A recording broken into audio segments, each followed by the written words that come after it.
this is an interesting conversation that I'm gonna have right now, which is professional drivers we've raced against in our in our short go-karting careers. We could mention probably Ruben Budens.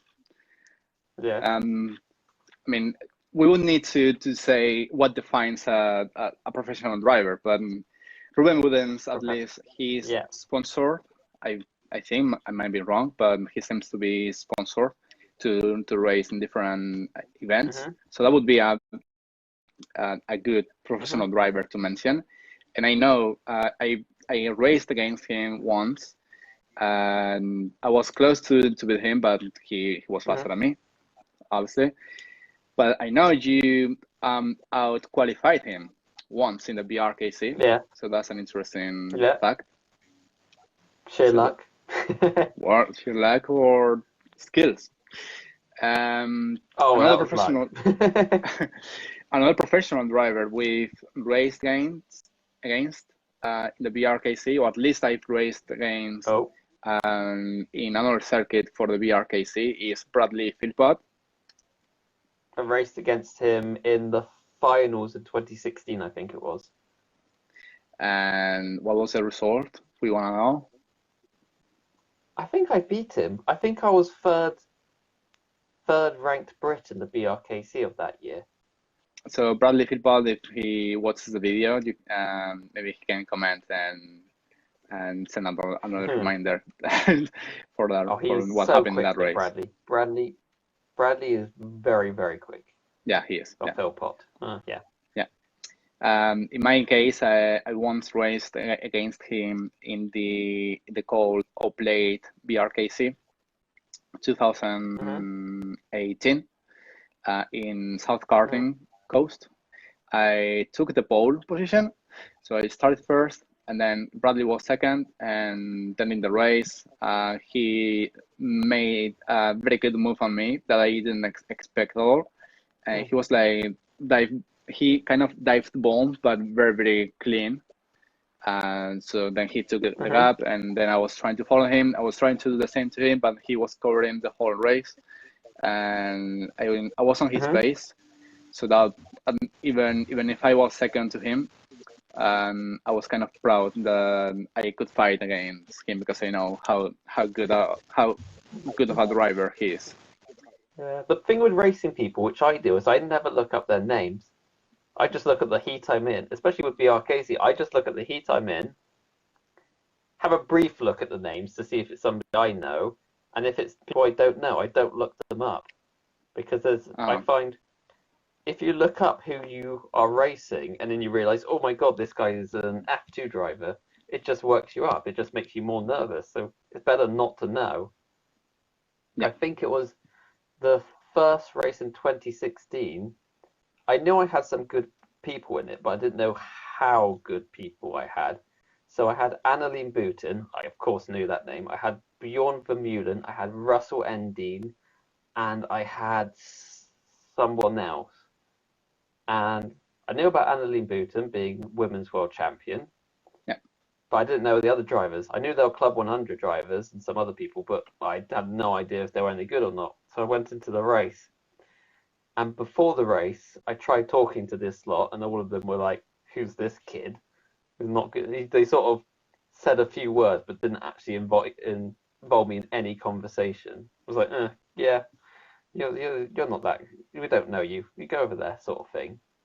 And then after the race, I won by 10 seconds. And then suddenly they all wanted to talk to me. Probably say that in Absolutely Karting, there was one driver who once turned up at the circuit. I wasn't at the circuit at the same time, but he was like a Porsche driver, the official Porsche driver of the Tourism GT Championship in Europe or something like that. So I was talking to Sam Slater, and he told me his best lap was slower than my fastest lap, which kind of makes sense, because even if he's a professional driver, but he's never practiced there. Again, someone who's been practicing there for a while, it's very unlikely that he's gonna beat him right away. I'm pretty sure if he had had Yeah. 1 hour practice, he would have beaten me easily. So I used to race against Jamie Chadwick back in the Castle Combe Junior Championship. I also raced the son of an Aston Martin Le Mans driver back then, but I can't remember his name. He wasn't very good. Jamie Chadwick, you've raced Mm. against her. She's the Yeah. the champion of the first Woman Series Formula season in 2019, Mhm. and you've Mhm. raced against her. So how was it? Yeah. What do you think of her as a driver? It's hard to say now because obviously I haven't raced her in, oh God, I need to think about this, 12 years? But back when I raced her, her brother was much faster. However, her brother was much more aggressive, which meant he crashed a lot. She wasn't that quick.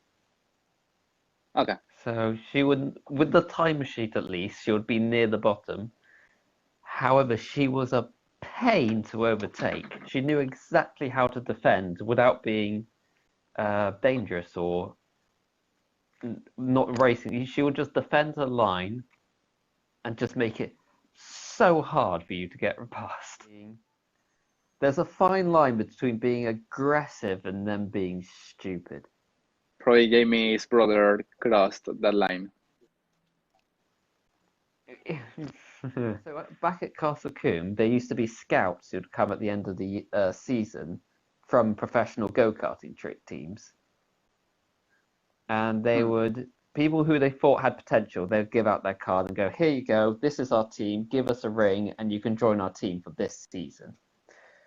And I was offered twice a place in a team, but they want 10 grand up front. And back when I was racing at Combe, Ollie Chadwick was the world's youngest solo helicopter pilot. Well, So it should give you an idea. Should give you an idea of what a lot of money. yeah. Oh, Mike Seaborn. I can go on to him pretty well. We can call him a professional driver. He started racing in the Jag series.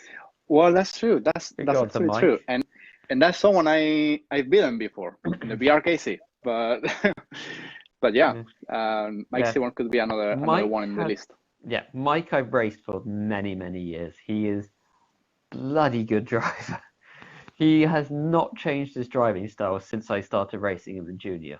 He's always been quick, always been aggressive, and always gone for lunges, which have worked, especially at the top corner at Combe. You left a gap, he was going to be there, no matter what.